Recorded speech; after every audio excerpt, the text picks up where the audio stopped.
let's talk about loops in Python. Okay, now let's start IDE. Okay, now let's open a new file. Okay, loops. L-O-O-P. Loops are used to do some tasks repeatedly. Okay, in Python there are two different loops, for loop and while loop. Okay, now in this video I will talk about for loop. In Python we will be using keyword for to write the for loop. In the for loop we need a counter.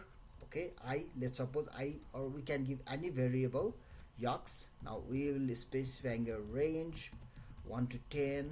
Now range is a method that will give a list of numbers specified in the range. Okay, here 1 is the minimum, 10 is the maximum. That means this range method will return values 1 to 9 excluding 10. Okay, now this yux will be iterating within this range. Initially the value of yux will be 1, then 2, 3 and so on.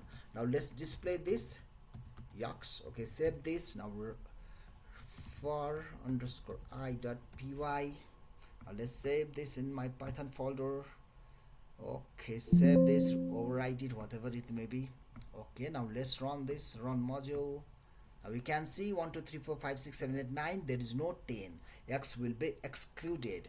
We can specify the starting number as 51 and we can go up to 100. 100 will be big one. Okay, 60. We can specify the numbers 51 and 60. That means we are providing the minimum 51, maximum 60 in the range. So this method will return numbers 51, 52 to 59. Now this will display 51, 59 to 59. Okay, run module, you can see this. Okay, range method returns the values specified within the range.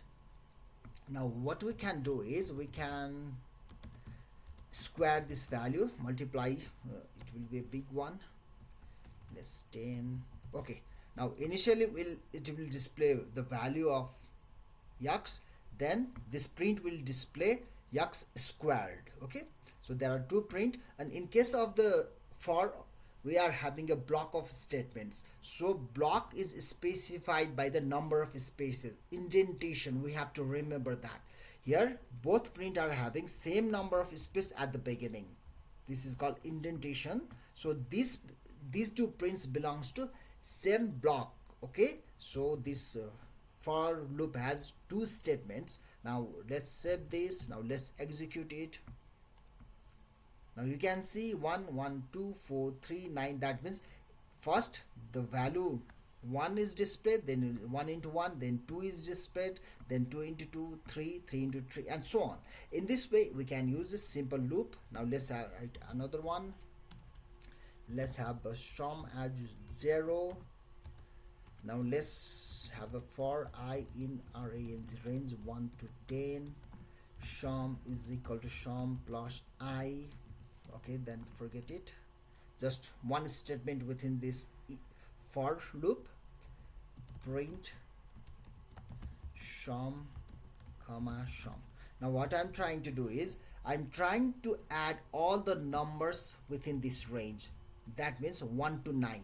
1 to 9 number will be added, and we already know the sum of 1 to 9 will be 45. So this should display 45. Okay, run. Now you can see sum is equal to 45. If you make this 11, then sum of 1 to 10 will be displayed and it will be 55. Run module, you can see sum is 55. So in this way we can use the for loop. Okay, now let's declare one string variable str equal to, let's say third highest. Okay, now in Python strings are treated as array. So we already know that, we know that array has index, and that index starts from 0 to the length of the string -1. So here I am declaring a string str. Now let's iterate through this string for I in range 0 to length is the method which will return the length of string.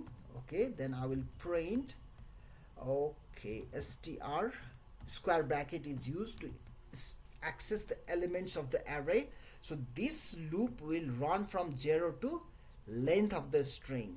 Here if the length of a string is 10, then it is run up to 9. If the length of a string is 20, it will run up to 19, 0 to 19. Okay, now let's run this. Now you can see is letters been displayed. So in this way we can use the for loop to access elements of the string. Remember that we can declare a string using double quote or single quote. Single quote is also okay. I can change this double quote to the single quote. Now let's execute this, run, is the same output we'll get. So in this way we can use the for loop in Python. Okay, thank you very much for watching my video. If you liked it, kindly share it with other people also, and do not forget to subscribe my channel. Thank you very much.